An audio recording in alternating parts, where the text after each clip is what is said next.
Okay, hello the world, hello the internet, hello Jason Isaacs. Let's talk the president and the rest of the executive. So, what we're looking at here are who are all of the president's men. And by the end of this presentation, hopefully you know all about cabinet and ExOp and the specific differences that exist between them. You should also know what the federal bureaucracy are and how they fit into the bigger picture. So these are the key things that you need to know.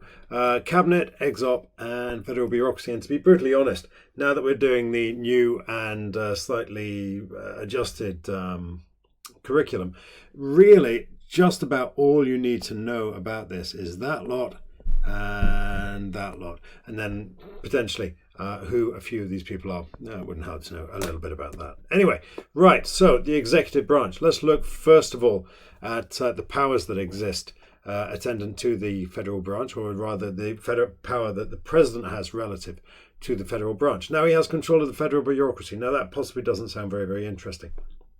But as you'll see by the time we get to the end of this video, not only does that put him in charge of a huge amount of people, it also means that he has a budget of quite literally gazillions of dollars with which to play. So he has power over the federal bureaucracy, and he exercises that power via executive orders, but you've probably heard about those already. I'll be picking those up in a separate presentation.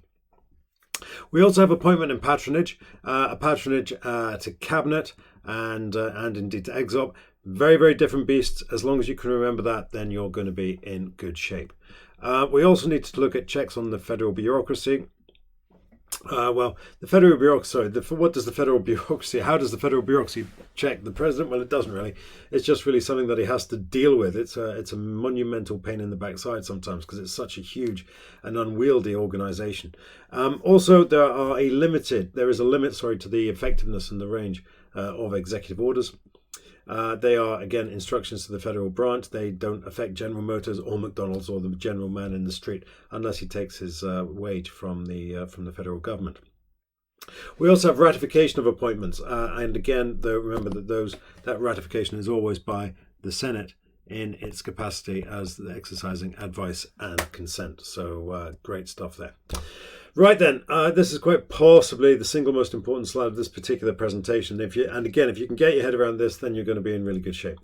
Cabinet is an administrative and a management function. It's not there to make policy. It's not there to make decisions. It's there potentially to advise the president, but much more likely, it's there to do some tedious administrative or bureaucratic job, like run the environmental agency, or run education, or run transport, or run veterans affairs.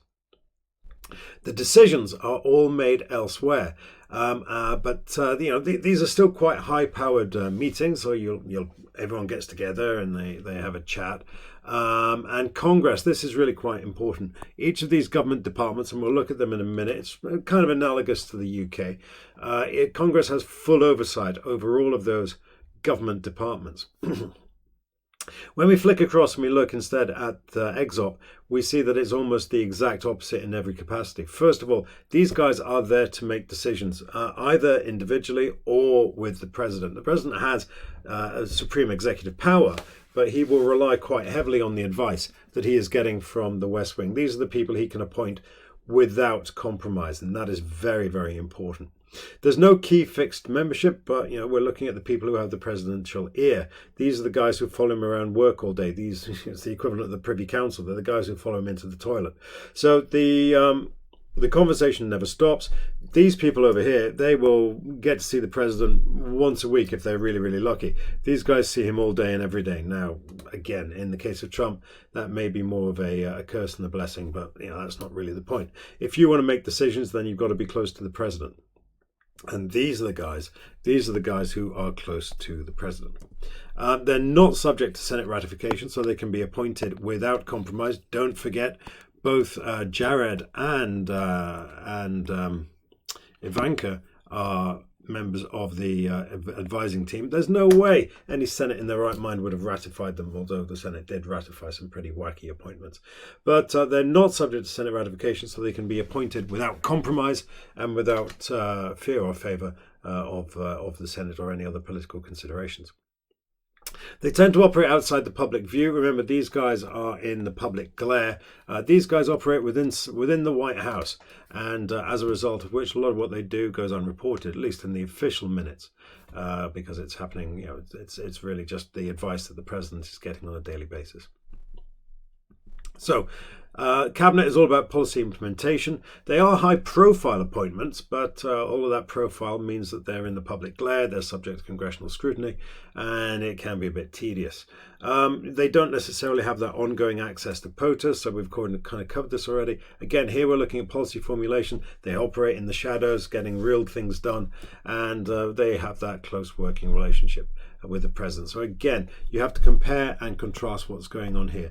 If you think, there's an analogous relationship here that was going on with Blair's administration, where Cabinet was essentially a clearinghouse for policy, all of the decisions being made in number 10. That's the model really that's working here. All of the decisions are being made over here, and then they're being passed over here to be implemented. So again, policy implementation versus policy formulation. Very, very important distinction there. So let's do that in more detail. What's Cabinet for? Cabinet is there to do the work. The Secretaries of State are going to be running huge departments. They're going to be running massive, great entities, millions of, hundreds of thousands of people working for them, budgets in the gazillions of dollars. Think about Betsy DeVos. She is in charge of education in the United States, of all the state education in the United States, of all of the regulated education in the United States. That's every single child in a country of 300 million people. That's a lot. So your Secretaries of State need to be managerially competent. They're also the public face of the executive, and so often you'll see appointments that are driven by identity politics rather than competence, or as well as competence.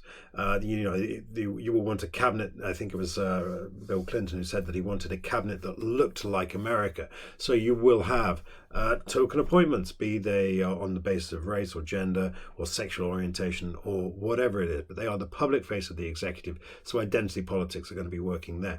Make sure you get evidence of this. It's all out there. It's very, very clear. I can perhaps link off to it in the footnotes, but you do need to have the evidence to back this one up. Think about Trump's cabinet. There are all sorts of weird and wacky appointments. Obama appointed a couple of Republicans. Bush appointed a couple of Democrats. We could go on. Right. And of course, politics. Again, this is kind of pre-Trump, very much pre-Trump, actually, in that a cabinet post was often a consolation prize for losing an election or being on the wrong side of a particular political debate. So all of these things basically say that, you are being appointed for reasons other than your own sort of political nous. You're being appointed either because maybe you're quite good at doing the paperwork, or because you tick a particular social what's the word I'm looking for? Well, you know what I mean, a particular social quality, or you're there to sort of try to bridge the gap between various different parts of the party. So there we go. What it's saying is it's a diminished position. You're not being appointed because the president really values you. You're being appointed for other reasons, whatever they may be. Liaise with Congress. Again, this is all pre-Trump. Trump picked some extraordinary cabinet choices, very few of whom lasted very long, and some of which didn't even make it into the gate because they got blocked by the Senate. Again, you can go back and look at that. It won't take you long to find evidence of that. I'll try to link off to that in the footnotes and make a note. So, what did I say I was going to link off to? Thanks, cabinet. Okay. So what about the executive office? Well, again, this is where the decisions get made. That's the key point. They're there to help shape policy formulation, and this then is where the real genius go. This is where the real brains go. I say that Steve Bannon was there, Ivanka and Jared are there. It's weird. What can I say?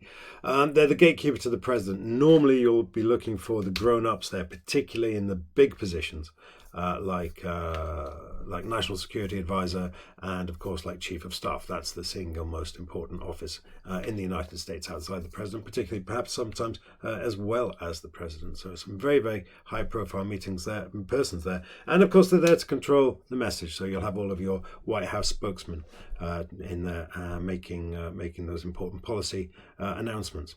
So what I suggest you do is you get a copy of this and you fill in all of these various important people. Those are probably the most important of your cabinet. And then over here, you want to know who these advisors are, who these particular people are. Make sure you've got those names. Watch it with Trump. They change every 15 minutes. So try to keep up to speed. So here we have the executive. We've got policy that's doing all of the admin and the administration. We've got ExOp, which is doing all of the thinking. Remember that these guys, there's a clear divide there. One is public, one is private. These guys you don't see anything about. Here you've got full glare of the public and indeed Congress. Congress is checking everything. The Congress is going to be checking, the party's going to be people you can read. So there you go. Right. Yeah, not quite sure what I was doing there. I think what I'm trying to illustrate there is that being in cabinet is not necessarily a giggle. There is, however, an exception, and that is Bush. Now, in the Bush 43 administration, what we had was a network of neoconservatives, and these guys actually collectively ran the president from the back. So we had Dick Cheney, we had these guys here, John Ashcroft to a certain extent, and then over here Card and Rove and Karen Hughes. What we're looking at here is basically a network of neoconservative links that managed to keep the president on a very short leash. Remember that Trump is one type of president. Bush, it was another type entirely. He was a front man for this big neoconservative movement who were very much pulling the strings or steering from the back seat, however you want to describe it. Okay, so the Obama administration, he wanted Susan Rice for his Secretary of State. That's a high-profile cabinet position. Senate said, no, we're not going to have her. She was implicated in Benghazi attacks previously and had a bit of a dodgy record there. And so he made a national security advisor instead. Hillary Clinton, on the other hand, she got consolation prize, which was Secretary of State. So that healed the party divide and did all of that sort of stuff. I'm running out of time, which is one of the reasons why I'm going quite so fast here. Evaluating political appointments. I suggest you pause that and have a look at that. We're really just repeating the stuff. These are political appointments over here at Cabinet, and these are the strategic appointments. Bottom line is, this is where you want to be. You don't want to be over here. Your shelf life is very, very limited. And this is why people very, very rarely leave Congress to go and sit in here. In Congress, if you're sitting on a committee, you're going to be making proper decisions. You don't want to be out there as someone to take the flak for Trump's mistakes. So these guys will be drawn from people who are basically phoning it in the end of a career that was perhaps directed in industry or somewhere else. So the federal bureaucracy, very, very quickly, this is their civil service.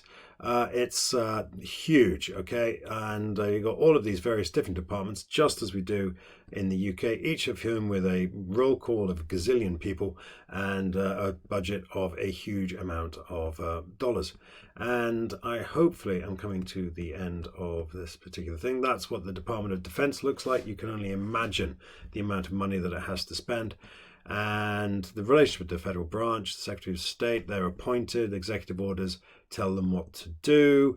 And I've got a whole presentation coming up on executive orders, and that's now. Right, gosh, got through it in 15 minutes. I will do all of those links to Trump's cabinet and Trump's ExOp and Trump's executive office. I'll get those in the footnotes. Hey, we got through it in 15 minutes. You're going to have some questions. You know where to find me. Thanks again for listening. We'll listen to all my other videos. Tell your friends and make sure you watch as many of my videos as you possibly can because we're all monetized. Brilliant. Thank you very much. See you later.